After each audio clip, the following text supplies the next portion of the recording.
Alhamdulillahirabbil alamin wassalatu wassalamu ala asyrafil anbiya'i wal mursalin nabiyina wa habibina wa maulana Muhammad wa ala alihi wa sahabatihi al-tahirin wa man tabi'ahum bi ihsan ila yaumiddin. Allahumma shalli wa sallim wa barik ala nabi Muhammad wa ala alihi wa sahbihi wa sallam tasliman katsiran. Amma ba'du. Uhayyikum bi tahiyyati Islam. Assalamualaikum warahmatullahi wabarakatuh. Hadirin kaum muslimin yang dirahmati Allah Tabaraka wa Ta'ala, di malam berbahagia dan syahrul kali ini, alhamdulillah kita masih diberikan oleh Allah Tabaraka wa Ta'ala nikmat Islam yang masing-masing kita berbangga dengan Islam tersebut, karena agama Islam ini diibaratkan taj, diibaratkan mahkota bagi setiap kita yang kita berbangga dengan Islam ini. Kaum muslimin yang dirahmati Allah Tabaraka wa Ta'ala, kita sebagai umat Islam dan orang yang beriman, kita sadar bahwasanya setiap manusia itu pasti khata, pasti pernah melakukan kesalahan, dan perjalanan hidup kita pun tidak luput dari dosa dan kesalahan, dan juga tidak luput dari ketaatan yang kita usahakan, yang dijalankan kepada Allah Taala. Akan tetapi al-ibrah atau yang menjadi parameter adalah khawatimnya, yang amalan-amalan atau penutupnya.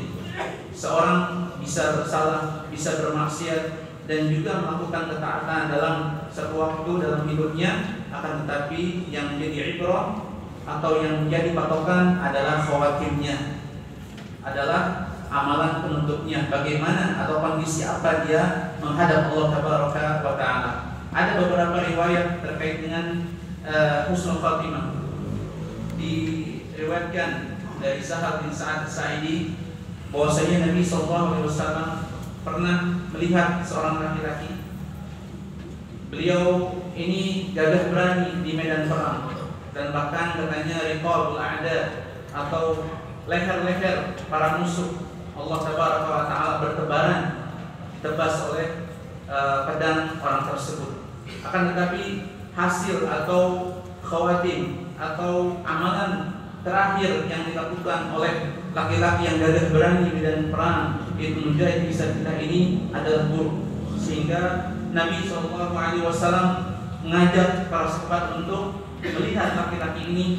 Ternyata laki-laki ini jadikan contoh oleh Nabi SAW sebagai orang yang husnul khatimah, orang yang su'ul khatimah, yang memiliki amalan penutup yang buruk sekali, sehingga menghapus dan rusak amalan-amalan baik atau yang tinggi sebelumnya. Dikatakan bahwasanya man ahabba an yanzura ila rajulin min ahli nar falyanzur ila hada. Barang siapa yang ingin melihat lelaki ahli neraka, maka lihatlah lelaki ini. Padahal beliau ini sedang di medan perang, jihad fisabilillah, dengan gagah berani menghabiskan leher-leher musuh dengan tangannya itu sendiri. Akan tetapi bagaimana?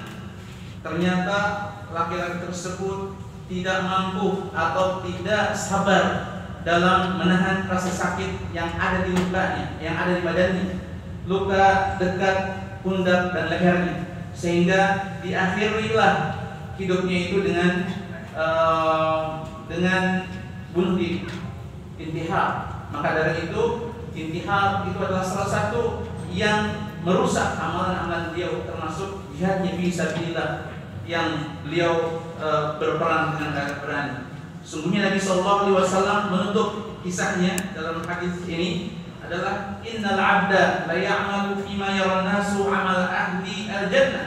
Sungguhnya ada seorang hamba yang biasa melakukan amalan-amalan ahli jannah.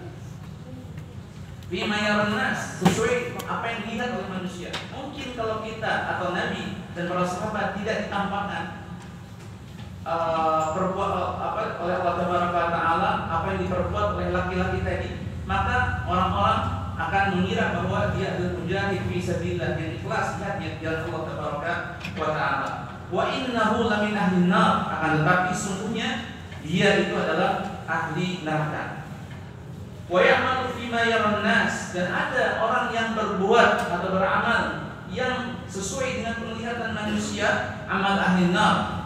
Dia biasa melakukan kemaksiatan, akan tetapi wa huwa min ahli jannah, dia termasuk, kebalikan dari tadi, termasuk ahli surga. Wa innamal a'malu bi khawatimiha. Rahasianya adalah penutup daripada amal yang menghadap pada Allah Taala.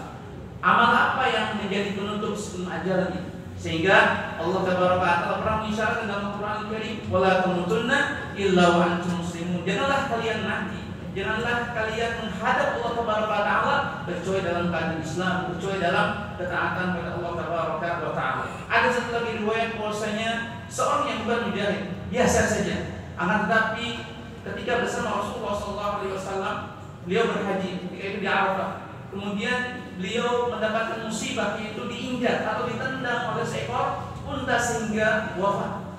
Maka Nabi SAW berkata bahwasanya isiluhu bima'in musidin mukafinuhu fi thawbain.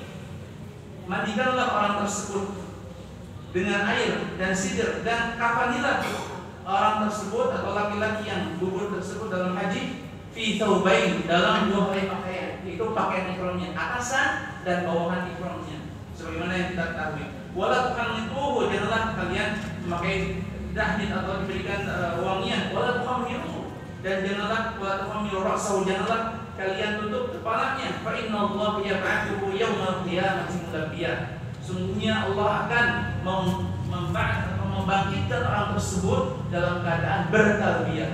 Artinya orang itu akan ditentukan dengan amal-amal penutupnya, walaupun dari awal berumrah dosa. Ketika terakhirnya ditutup dengan amal ketaatan, maka amal ketaatan itu akan menutup dosa-dosa yang sebelumnya. Begitu juga ketaatan akan ditutup wa'idzubillah dengan kemaksiatan yang sebagai penutup amalnya. Banyak sekali riwayat para ulama mengatakan bahwasanya ada seorang yang biasa ditelepon, kemudian datang temannya untuk mentalkinkan la ilaha illallah, sampai beberapa kali berulang-ulang ditalkinkan la ilaha illallah, tetapi dia menolak. Akan tetapi dia hanya berkata, tuangkanlah atau tuangkan untuk aku khamar tersebut. Artinya dia tidak bisa atau tidak mampu mengucapkan la ilaha illallah karena amalan-amalan yang dapat menghalangi dia daripada mengucapkan kalimat la ilaha illallah. Dari dua atau dari pembahasan ini adalah bisa ditarik kesimpulan bahwasanya ada di antara hamba yang biasa melakukan amalan ketaatan kemudian ditutup dengan keburukan, maka akan rusak dan sebaliknya. Tetapi pada hukumnya, hukum asalnya adalah orang yang biasa atau seorang hamba biasa dengan ketaatan, apalagi dari kecil sampai dewasa, itu jarang sekali. Atau hukum asalnya dia akan husnul khotimah. Begitu juga dari awal dia berbuat maksiat, tidak taat kepada Allah Taala, akan sulit untuk menghadap kepada Allah Taala dalam keadaan husnul khotimah. Ini saja yang dapat disampaikan pada kesempatan hari ini, dan sebagai penutup kaitannya dengan bulan Ramadan adalah sebagaimana hidup itu adalah ibadah, sholat juga ibadah, saum Ramadan pun ibadah. Ada awal, ada akhir. Bagi kita yang belum terlalu maksimal di awal Ramadan, di tengahnya masih ada kesempatan beberapa hari lagi di 10 terakhir untuk menjadi husnul khotimah dalam menjalankan saum Ramadan.